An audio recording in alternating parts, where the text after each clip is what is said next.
Welcome to the Nature Photo Guys podcast, where we talk about nature photography, from gear to our philosophies and everything in between. So grab a cup of coffee, sit back and relax. You're listening to Joe Desjardins and Chris Gibbs, the Nature Photo Guys.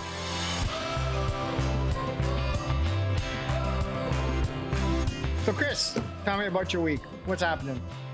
Well, I did a family photo shoot on the weekend in Riley in Park. Nature? In nature. Yes. Oh, so it's nature photography. Nature photography. Riley Park. Yeah. The leaves, I stayed afterwards. The leaves were beautiful, big trees. Mm-hmm. And then the next day, bam. They're gone. Like, I mean, autumn lasted to me, this. Yeah. One good wind or rain or something like that. And the leaves are they're toast, right? They're gone. Yeah. What about you? I did get out to shoot some elk. Nice. Out west there, and came across a nice big bull. Had a harem of about 20 cows. Wow. Really nice, good size. I'll be posting some of those on Instagram.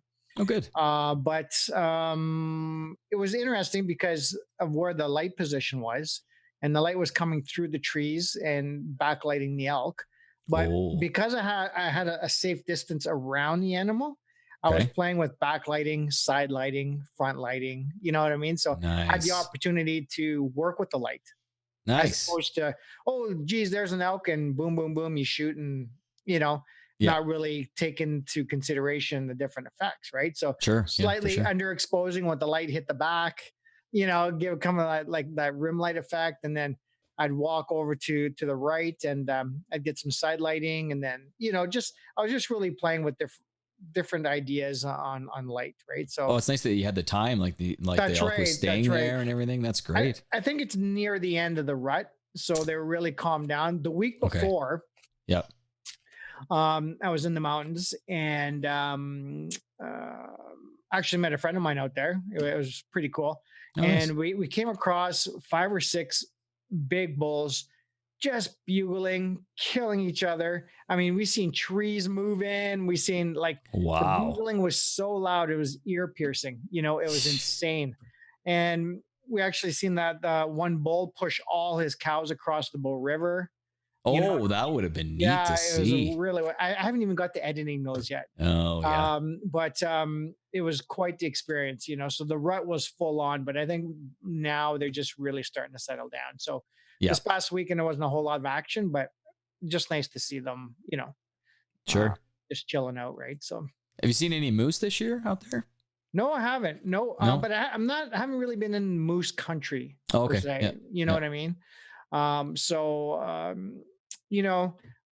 Hopefully I can get out in the next couple of weeks and just concentrate on the moose, in the Kananaskis area and stuff like that, right? Yeah. Maybe in the snowfall or something. Maybe,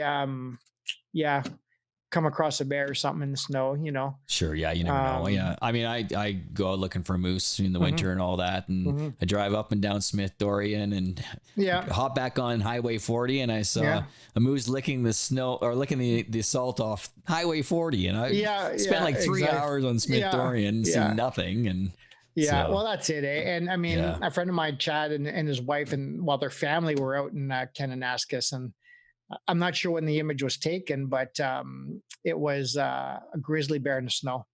Oh, wow. I was just I'm dying for one of those shots too. So really good for them to capture that. And so it's 13th Avenue Photography. So if you guys wanted to check out Facebook or Instagram, that kind of stuff, right? And take a look at his photography. But what an amazing image it was. I'll have to go check that out. Beautiful big grizz in the snow. I was just wow. So wow. So that's what was happening. So very cool. So I guess today we're going to talk about the most important filter, I think, in nature photography, and that's the polarizing filter. Agreed. Yes, that's a big one. That's for sure. It is. And a polarizing filter is one of those filters that you cannot replicate in post-production. That's true. That's very true. You just can't. No. And you'll understand why once you start talking about it, right? But I think we'll talk about that today. We're not going to touch base on the NDs, neutral density filters or the graduated neutral density filters or anything else like that. I think we'll just concentrate on this one for today because it is that important, and we'll save those other filters for future episodes. Sure. And at the end of the day, we both use those other filters as well. Some of those can be replicated in software too, right? In a way. That's right. Yeah, but exactly. This one, like you said, this one just cannot. Yeah. And we do use those other filters in conjunction with the polarizing filter. Yes, that's right. Together. So, but I think it's such an important filter. I think it's, it needs its episode of its own, you know, so. Yep. Sounds good. So what a polarizing filter does, a couple of the major features of the filter is, for one, it'll reduce glare on any subject that's wet. So let's say rocks, vegetation, that sort of thing. And so what it's actually doing is cutting the glare from those wet surfaces so you can see through it, right? That's right. Yep. So it's very effective, like I said, with waterfalls, lakes, you know, after a rainfall, you know, anything and everything that's showing glare, like a reflective surface. Okay. Polarizing filter is awesome for that. Mm-hmm. The second major component of it is saturation, color saturation, right? I mean, you can see the difference between, you know, with and without, right? So, and I guess a third function of the polarizing filter would be somewhat like a neutral density filter, because most polarizing filters, you lose about 1.5 stops of light. So sometimes just the polarizing filter itself may be enough to slow down the shutter speed enough to get you that nice soft flow of water. You know, a lot of people, like if you had a waterfall or something like that. That's maybe. Right, at a waterfall or that kind of thing, right? So, so those are kind of the three major things I think with the polarizing filter. And so what we're going to do now is, Chris, let's show them the one example of Bertha Falls in Waterton Lakes National Park. Okay, sounds good. And we're going to take a look at that and just to give the viewers an idea of what we're talking about. Yeah, so, a bit of an example so they can see. Exactly. So if you take a look at this waterfalls, I mean, I think it's a great shot, not because it's mine, but you know, in general, right? You know, it is a great shot. Absolutely, it is. There's some good composition here. You know, the branch up top frames the image nicely. It's fall time. You know, nice little shutter speed. So yeah, you could see the reflective surfaces here, or maybe you don't. You see, that's the thing that. You know, if somebody has never used a polarizing filter, they're going to think this is kind of a normal view, right? They're really not going to see the difference. That's right. Okay. And so, you know, I was talking to a buddy of mine and, you know, I gave him these two examples to show him. And he didn't really realize how much of a difference polarizing filter made, right? Oh, okay. I see. Yeah, for sure. Yeah. So if you look at this and you've never used a polarizing filter, you'd look at it and say, okay, that's, you know, that's a great image. Like, okay, that is a great image. Yeah, beautiful photo all around. It's, you know, it's got a lot of good components to it. It's framed well, you know, that sort of thing. Mm-hmm. But if you look at the second image now, okay, you know, it's night and day. I mean, you could see how much reflective surfaces there are in this second image, right? Isn't that the truth? Yeah, that's for sure. Isn't that crazy? You know, and with that polarizing filter cutting through all that, I mean, you get those nice deep colors, you know, some deep shadows in the rocks, you know, look at the color saturation difference. And that's not me, you know, hitting saturation, like using the saturation slider in Lightroom or anything. This is just at a camera, like, you know, both processed the same way. Okay. Right. These are these edited at all, Joe? Like, are these pretty much straight out of the camera? This is how you've shot them. They're pretty much straight out of camera. Okay. Yeah. Because these I did these as teaching photos. Like as I was shooting, I thought this would be great to show, you know, in future classes or seminars, you know, the before and after sort of Agreed. Thing, right? Yes, so, that's for sure.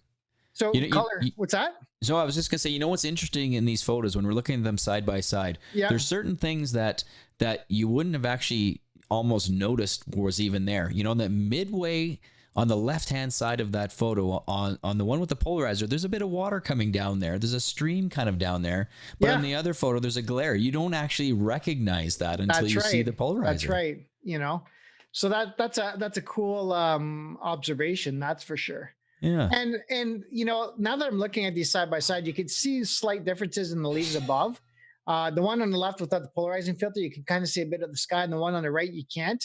Well, leaves are moving. There's a bit of wind. You can actually see that in the right-hand side above the waterfalls where it looks a little blurry, So yeah, there was a little bit of movement in the leaves because of the slow shutter speed, right? That's right. Yeah, you're slowing things down to make the silky, smooth water, right? Yeah, exactly. To show that pillowy, soft kind of water effect, right? Mm-hmm.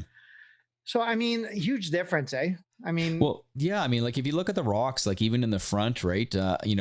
Like you said, the deep dark colors, the natural colors come out. Yeah. Where on the other photo, yes, like you said, it's a beautiful photo still, but man, you just don't get the detail and the color and just exactly so much of a glare. It brings there, out the right? detail too, right? Yeah.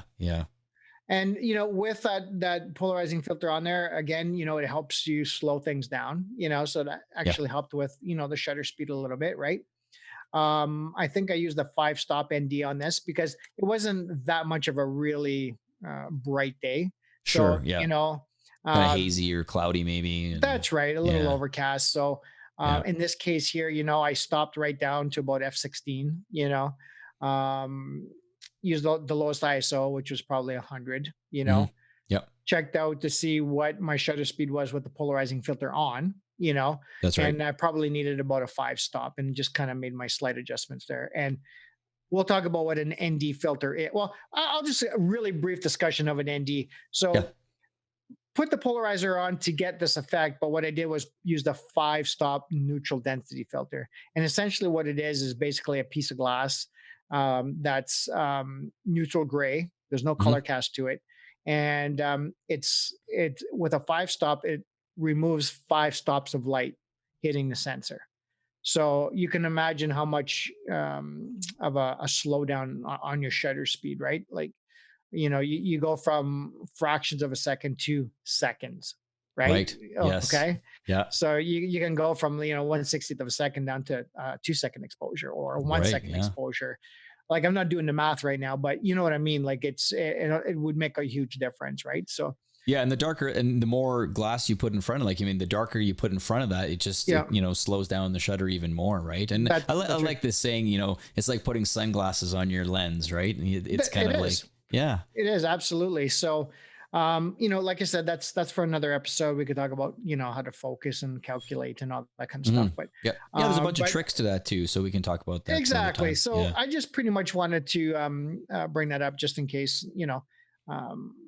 somebody we talk about terminology and all that. It's good to mention this just so people understand what we're talking about as well. So that's perfect. And maybe even take a look online to see what an ND filter looks like or what it is or that kind of stuff.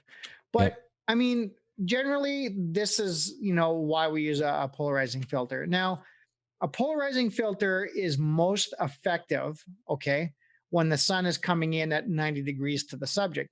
So if I'm pointing at this waterfalls, if the sun's coming into my absolute right or my absolute left, that's where I'm going to get maximum polarization. And how the polarizing filter works also is, it's secured on the front of your camera, right? That's right. Via 2 systems, which we're going to talk about in a few minutes here. That's right. And you actually spin. So once the polarizing filter is attached, you actually spin the polarizing filter while looking either through the viewfinder or through live view and seeing the effects you get. Right. Okay. So you can go to neutral where there is no effect and you start turning it and you can slowly see the reflections go away till you get maximum polarization, and that's what I go for. Yeah, you can choose to create your own creative, adjustment. You can adjust how you would like to see the end image. That's right. So you may like a little more glare, or a little less, or whatever it is. It's very subjective. Again, it's nature photography, right? So that's right. You do what effect appeals to you, right? Yeah, because sometimes if you got a bright blue sky, sometimes it's like whoa. It is like way too bright blue at times, right? So you got to be careful. Yeah, because I mean, the polarizing filter definitely helps with color saturation in the skies too, right? Completely. A lot of people will use that just for that effect, just to darken the blues in the sky, and that's it. For sure. So So when you're talking about the sun coming from 90 degrees in a scenario where it's overcast like it is in these images, do you just kind of look for where the most light is entering the scene? Well, and that's the thing. Like I threw it on anyways to see, just to see, because obviously there's glare on the rocks because of light. That's right. So whether the light was coming in from the right or the left, I don't really remember. I could probably tell you if I looked up the day of time, all that kind of stuff, time of day, and the Fair day enough. itself and all that. But sometimes it's just worth trying it anyway, right? That's right, exactly. And then those really dark, deep, overcast days, it's pretty much useless. Yeah, exactly. Now you get the least effect of a polarizing filter if the sun's to your back, coming over top you, right? You know, or you're shooting into the sun. Mm-hmm. Okay. Yes. So those are the two, and, obviously you're going to shoot that way for a lot of scenes, right? You want the sun to your back, or you want the sun coming towards you for whatever effect you want. But there's really little to no effect of a polarizing filter when you do that. No. And you'll notice it, put it on there, try it out. That's you'll right. See there's nothing happening. Yeah. That's right. And so, I mean, it's most effective at 90 degrees, but you 45 degrees, 50 degrees, whatever. It's all going to work, but you get maximum polarization at 90 degrees to the sun. That's right. Yeah, exactly. Yeah. And what I mean by 90 degrees is if you make an L shape, right? Okay. And you point your finger to the subject, obviously the light coming in this way or coming in from the side, basically. That's right. From the sides, looking to the subject. Yeah. So that's exactly right. Yeah, absolutely. But yeah, the saturation, I definitely find that, I tend to actually use the polarizer filter the majority of times because the color that just comes out from it and the detail that even these leaves in this image that you were showing here, there's probably a bit of water splash on them from the waterfall and all that kind of stuff. Absolutely. The mist and haze, everything coming and off it's cutting that out and making, the leaves look even more prominent, right? So it almost looks like a bushier tree almost in a way, That's right? So, that's right. Yeah. So there's a bunch of things that it does that sure helps your image for sure. Mm-hmm. So remember that, too, guys, it's not just waterfalls and rocks, it's vegetation. I mean, vegetation throws off a lot of glare when it's wet, Sure does. Absolutely does. And this polarizing filter, we're talking about it for landscapes, but it's really important for macro work too. Mm-hmm. That's a good point, Joe. Yeah. You're usually out there and you're trying to get a dew on the leaves and this and that kind of stuff, right? And it's very effective for that also, right? So just keep that in mind too, to use it for outdoor macro photography. Yeah, good point. Good point. Yeah. So that's what a polarizing filter does. I'm not sure if there's anything more you want to add to it. If we left something out, or if somebody's got questions about it, obviously leave us a message. Drop us a comment or something, and we'll address it the next episode. But I think we should talk quickly about the different types of polarizing filters. Okay. And what I mean by that is, how do you attach them to your camera? Mm-hmm. Right? Yeah. So there's basically two ways, right? The first way is, I think, how a lot of people started out. And it's actually just a circular filter you screw on to the front of your lens. That's right. Yeah, that's how I started out. Yeah. Exactly. And same here, Yeah. And what you do is basically you screw it on, and the direction you screwed the filter on, that's the way I would turn the polarizing filter.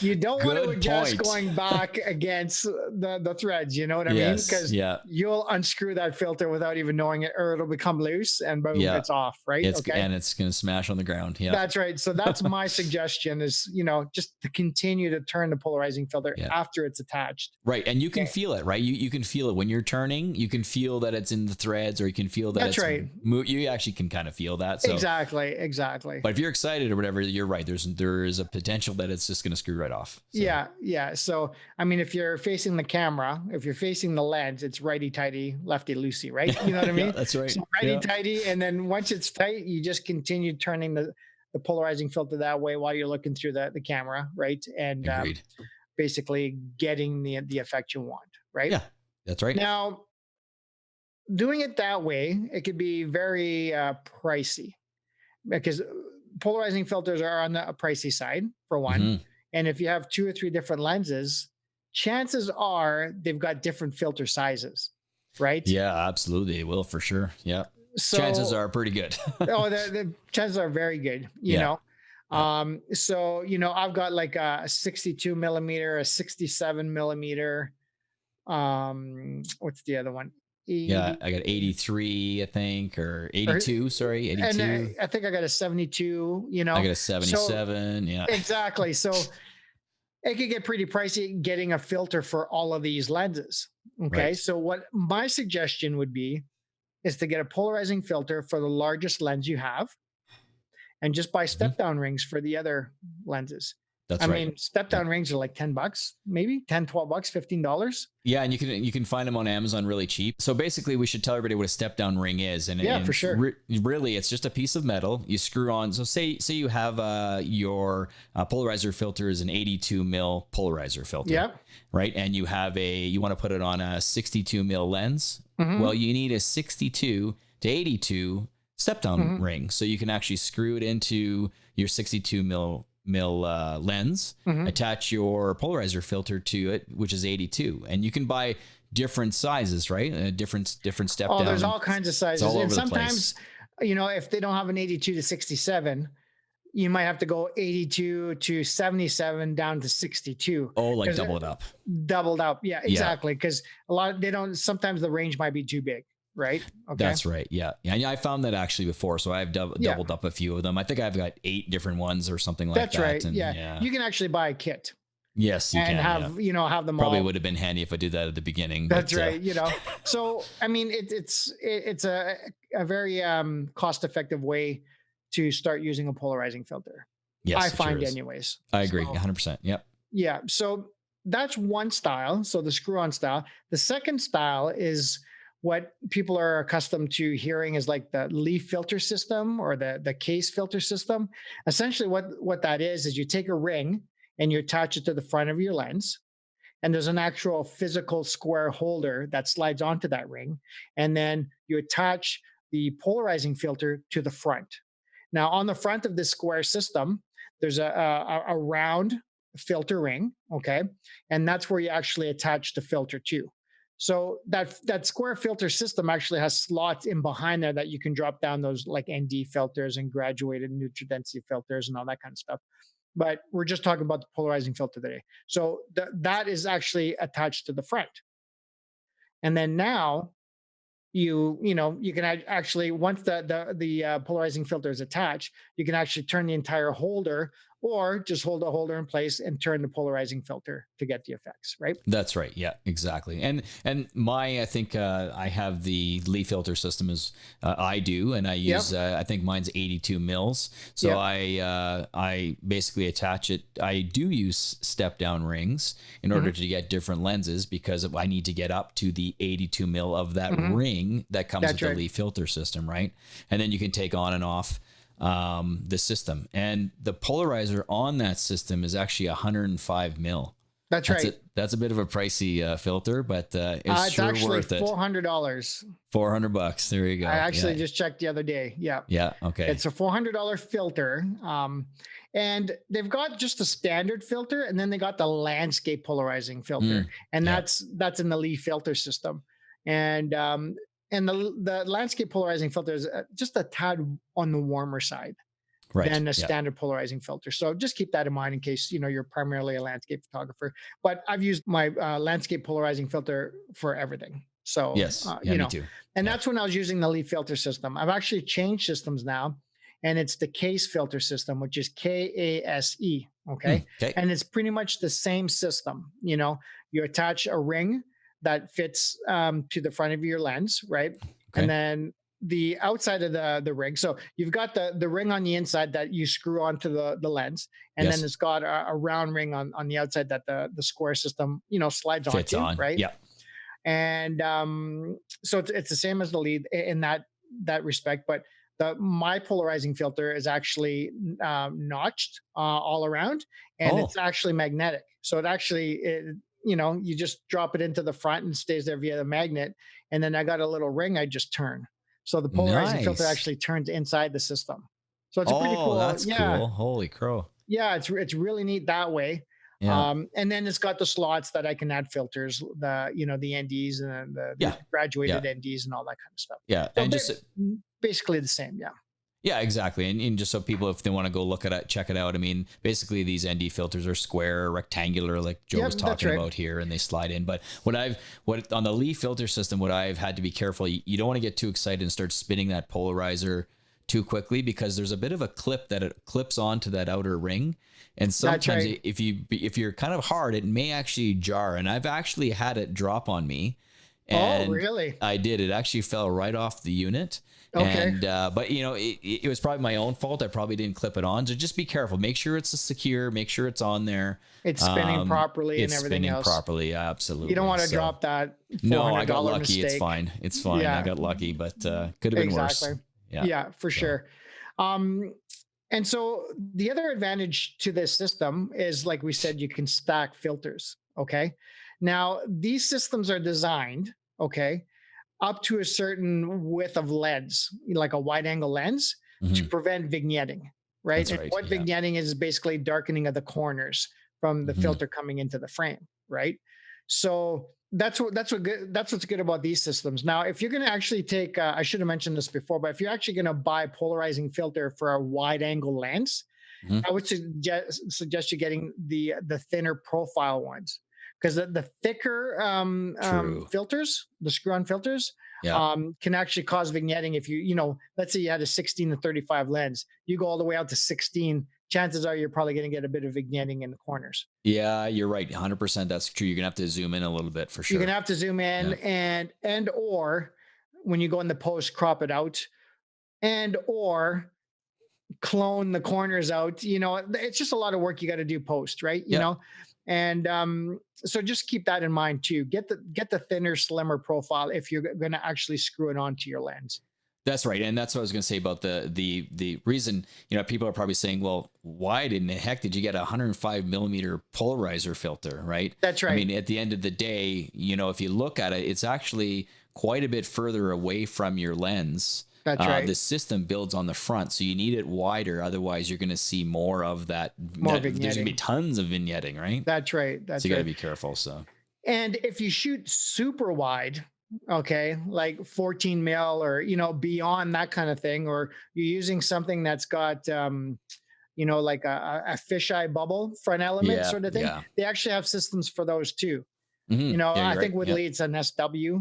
I think so. I can't remember the number. Super wide or something like that. Yeah. So there's actually other systems in place for the very wide angle lenses. So keep that in mind also. Like a standard case or leaf filter system may not be, good enough, right? It may not be right. wide, it might not be sufficient for the lenses you use. So go into the camera store. That's my favorite place to go, the camera store in Calgary. That's right. And they'll help you out and give you suggestions, according to the lenses you have and the filter size, the filter ring size and that sort of thing. So they got it all, right? They got everything. Absolutely. For sure. And if you guys have any questions on the system I shoot case, send me a message. I'd be happy to, send you website information and that sort of thing. But they approached me. They asked me if I wanted to test out, their product, and I said sure. And I actually haven't used the leaf filter system since. Really? Oh, yes, good. I'm very impressed. I might have to check that out. Very impressed. Nice. Especially with the ND filters. When they say it's true to neutral gray, it's true to neutral gray. Like there's absolutely no color cast whatsoever. Wow, that's pretty cool. Yeah, and sometimes I found with the Lee filter system, there's kind of a bluish tinge to it. Yes, there is. Yeah. And like it's a little on the cooler side. And I mean, one click in post and it's fixed. Yeah, you can fix that easily. You know what I mean? Yep. It was never an issue. No. But when I tried this system out and saw that, I mean, I was hooked, right? So sure. Yeah. So I'm strictly shooting the case filter system now. So. Nice. That's cool. Yeah. I'll have to check that out. That sounds like a good system. Yeah, it is. It is. So I think that covers, pretty well the polarizing filter. A couple of systems out there you can use. Like I said, if you have any questions, drop us a line. Be happy to help you out. And also, we're obviously going to be showing these two images, these examples on the podcast. So if you're listening via the podcast, check out our YouTube video to see examples. The examples that we're talking about, right? Mm-hmm. So you know what? You need to see them. You have to see the examples to know exactly what we're talking about, because it's 100%. Side by side, it's night and day. You'll know exactly what we're talking about when you look at these images of Joe's. So exactly. So that I highly recommend it. Check out YouTube. If you haven't checked out YouTube yet, all our episodes are there. Click subscribe. Click that bell notification. And click like. Yeah, really, that really helps out. So. Yeah, we're starting to get lots of viewers there, and you can see our faces and be able to see who we are, and maybe you don't want to see who we are. I don't know. Maybe you don't want to see our faces. No, maybe not. Maybe that's why everybody's on the podcast. Yeah, exactly. They're on whatever podcast platform they're on, right? So yeah, that's for sure. So, and I think we're over 1,000 listens now, right? Yeah. Oh well, yeah, well over that for sure by now. Thanks everybody for that. I know a couple of weeks ago or so, we're looking and we're just almost there. And I think by now we're, well over. We're well over now for sure. Yeah. This is episode 10 now, right? So it's a big episode here. So she's coming along, and, we're still having fun doing it. And actually, we both agree we look forward to creating these, Yeah. Oh, for sure. And I wish we had a little more time. We could do it, maybe weekly, but, maybe down the road, Yeah, we'll see. Down the road for sure. Yeah. We'll see how it goes. But I think we'll leave it at that. Sounds good. Thanks, everybody, for listening. And drop us a message or a comment, or send us an email. Yeah, we'd love to hear from you. And like Joe said, we've said in every episode, if you have any topics that you think that you want us to talk about, just let us know. We'd love to hear from you. And we've said, we've got lots of topics to talk about, but if there's something that's really bugging you, maybe we'll move that up to the forefront for you. So yeah, exactly. Absolutely. I mean, we welcome those 100%. So that's for sure. So perfect. Okay. Sounds good, Mr. Chris. We'll leave it at that. Mr. Joe, sounds good. We'll catch you next time. Sounds good. Thanks, everyone. Okay, thanks. Bye for now. You've been listening to the Nature Photo Guys podcast. If you have any questions, contact us at info@thenaturephotoguys.ca or message us on Facebook and Instagram at the Nature Photo Guys podcast. Make sure you listen to all our new episodes on www.thenaturephotoguys.ca or visit your major podcast providers, including Apple Podcasts and Spotify. We'll catch you next time on the Nature Photo Guys podcast.